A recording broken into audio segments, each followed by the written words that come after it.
بسم اللہ الرحمن الرحیم۔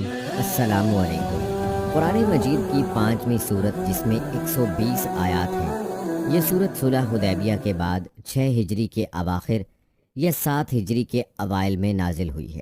حضرت اسماء بنت یزید رضی اللہ تعالی عنہ فرماتی ہیں کہ میں رسول اللہ صلی اللہ علیہ وآلہ وسلم کی اونٹنی کی نکیل تھامے ہوئے تھی جب آپ پر سورہ مائدہ پوری نازل ہوئی۔ قریب تھا کہ اس بوجھ سے اونٹنی کے بازو ٹوٹ جائیں، اور روایت میں ہے کہ اس وقت آپ سفر میں تھے۔ وہی کے بوجھ سے یہ معلوم ہوتا تھا کہ گویا اونٹنی کی گردن ٹوٹ گئی۔ جب اونٹنی کی طاقت سے زیادہ بوجھ ہو گیا تو حضور صلی اللہ علیہ وآلہ وسلم اس پر سے اتر گئے۔ روح المعانی میں حضرت حمزہ حبیب کی روایت رسول اکرم صلی اللہ علیہ وآلہ وسلم سے مروی ہے کہ سورہ مائدہ ان صورتوں میں سے ہے جو نزول قرآن کے آخری دور میں نازل ہوئیں۔ اس میں جو چیز حلال کی گئی اس کو ہمیشہ کے لیے حلال، اور جو چیز حرام کی گئی اس کو ہمیشہ کے لیے حرام سمجھو۔ اس صورت کی آیت نمبر 124 اپنے اندر بہت سے خاص رکھتی ہے۔ سورہ مائدہ کی آیت نمبر 114 11 بار پڑھیں اور آسمان کی طرف پھونک مار دیں۔ اللہ اپنے غیب کے خزانے سے رزق عطا فرماتے ہیں اور تمام مشکلات سے بھی نجات عطا فرما دیتے ہیں۔ مستدرک حاکم میں ہے، حضرت جبیر بن نفیر رضی اللہ تعالی عنہ فرماتے ہیں، میں حج کے لیے گیا۔ وہاں حضرت اماں عائشہ صدیقہ رضی اللہ تعالی عنہ کی خدمت میں حاضر ہوا تو آپ نے مجھ سے فرمایا، تم سورہ مائدہ پڑھا کرتے ہو؟ میں نے کہا ہاں۔ فرمایا، سنو، سب سے آخری یہی صورت نازل ہوئی ہے۔ اس میں جس چیز کو حلال پاؤ حلال ہی سمجھو، اور اس میں جس چیز کو حرام پاؤ حرام ہی جانو۔ مسند احمد میں بھی یہ روایت ہے۔ اس میں یہ بھی ہے کہ پھر میں نے اماں محترمہ سے حضرت صلی اللہ علیہ وآلہ وسلم کے اخلاق کی نسبت سوال کیا تو آپ نے فرمایا کہ حضور صلی اللہ علیہ وآلہ وسلم کے اخلاق قرآن کا عملی نمونہ تھے۔ اس صورت کا نام 15ویں رکوع کی آیت لفظ مائدہ سے ماخوذ ہے۔ قرآن کی بیشتر صورتوں کے نام کی طرح اس نام کو بھی صورت کے موضوع سے کوئی خاص تعلق نہیں، محض دوسری صورتوں سے ممیز کرنے کے لیے اسے علامت کے طور پر اختیار کیا گیا ہے۔ سورت آل عمران اور سورہ نساء کے زمانہ نزول سے اس سورت کے نزول تک پہنچتے پہنچتے حالات میں بہت بڑا تغیر واقع ہو چکا تھا۔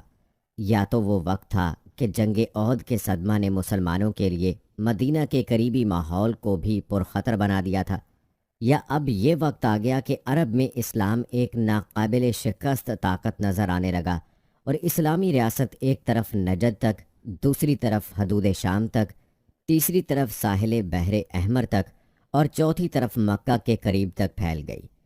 احد میں جو زخم مسلمانوں نے کھایا تھا وہ ان کی ہمتیں توڑنے کی بجائے ان کے عزم کے لیے ایک اور تازیانہ ثابت ہوا۔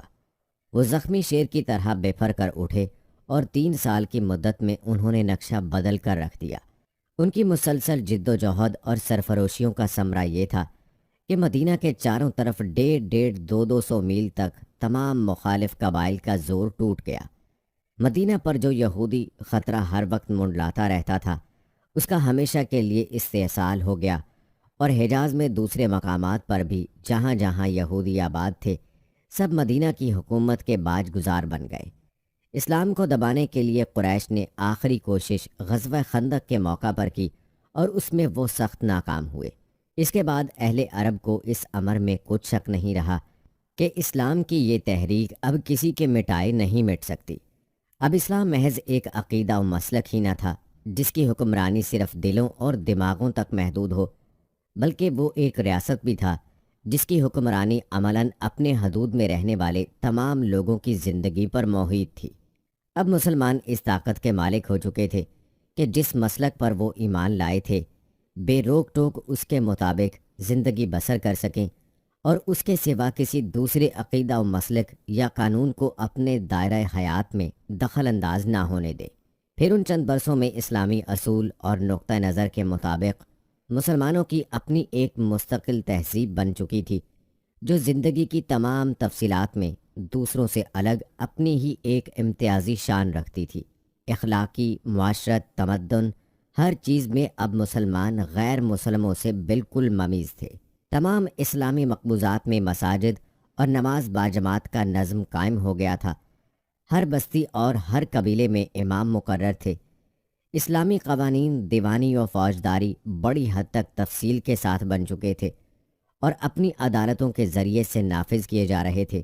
لین دین اور خرید و فروخت کے پرانے معاملات بند اور نئے اصلاح شدہ طریقے رائج ہو چکے تھے۔ وراثت کا مستقل ضابطہ بن گیا تھا۔ نکاح اور طلاق کے قوانین، پردہ شرعی اور استنیدان کے احکام اور زنا و قذف کی سزائیں جاری ہونے سے مسلمانوں کی معاشرتی زندگی ایک خاص سانچے میں ڈھل گئی تھی۔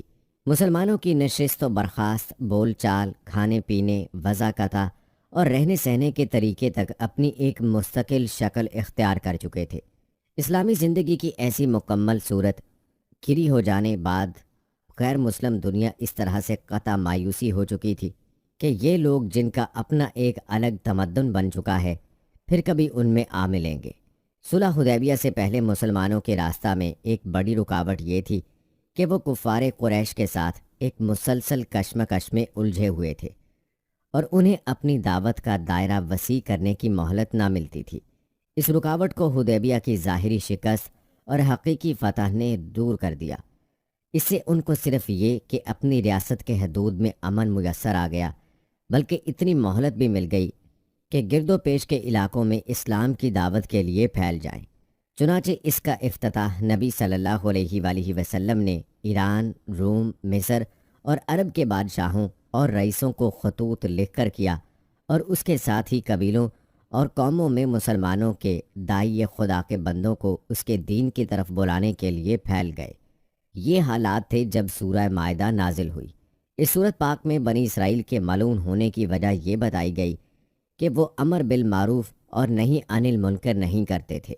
پھر یہ حقیقت بیان کی گئی کہ مسلمان کے سب سے بڑے دشمن یہودی ہیں، پھر مشرک، جبکہ نصارہ نسبتاً نرم گوشہ رکھتے ہیں، اور اللہ رب العزت ارشاد فرماتے ہیں کہ حلال کو اپنی طرف سے حرام قرار دے دینا اور دینی معاملات میں حد سے بڑھنا جائز نہیں۔ پھر قسم پورا کرنے کا حکم نازل فرمایا اور فرمایا کہ جو کوئی قسم توڑے گا اس کا کفارہ یہ ہے کہ 10 مسکینوں کو اوسط درجے کا کھانا کھلائے یا انہیں کپڑے پہنائے، اور اگر اس کی استطاعت نہ ہو تو مسلسل 3 دن تک روزے رکھے جائیں۔ پھر شراب، جوا، بت پرستی اور فال نکالنے کو حرام اور شیطانی عمل قرار دیا گیا۔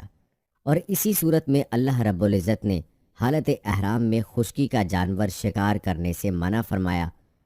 البتہ سمندر کا شکار حلال ہے۔ اگر کوئی شخص خشکی کے شکار کو قتل کر بیٹھے تو اس پر تاوان آئے گا۔ پھر فرمایا کہ بیت اللہ اور شعائر دین دنیا کی بقا کا ذریعہ ہیں، اور ایمان والوں کو حکم فرمایا گیا کہ خواہ مخواہ تحقیق میں نہ پڑا کریں، مشرکانہ طرز عمل سے بچا کریں، اپنی اصلاح کی فکر کیا کریں اور دوسروں کو دین کی دعوت دیتے رہیں تو گمراہی تمہارا کچھ نہیں بگاڑ سکتی۔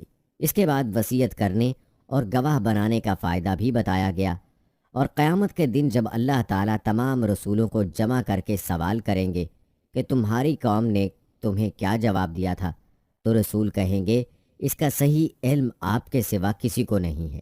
حضرت عیسیٰ علیہ السلام سے ان پر اللہ جل شانہ کی طرف سے کیے گئے احسانات یاد دلا کر جب یہ سوال کیا جائے گا کہ کیا آپ نے اپنی امت سے کہا تھا کہ آپ کو اور آپ کی والدہ مریم کو خدا بنا لو، تو جواب دیں گے کہ سبحان اللہ، مجھے یہ بات کہنے کا کہاں حق تھا، میں نے تو صرف آپ کی بندگی کی دعوت دی تھی۔ جب مجھے آسمانوں پر زندہ بلایا گیا تو آپ ہی ان کے نگران تھے، ہمارے بعد انہوں نے کیا کیا اس کا ہمیں کوئی علم نہیں، آپ ہی کے علم میں ہے۔ یہ تھا سورہ مائدہ کا خلاصہ جو ہم نے آپ کے سامنے بیان کیا۔ ہماری دعا ہے کہ اللہ رب العزت ہمیں اس سورت کو پابندی کے ساتھ پڑھنے اور اس کے خاص سے فائدہ اٹھانے کی توفیق نصیب فرمائے، آمین یا رب العالمین۔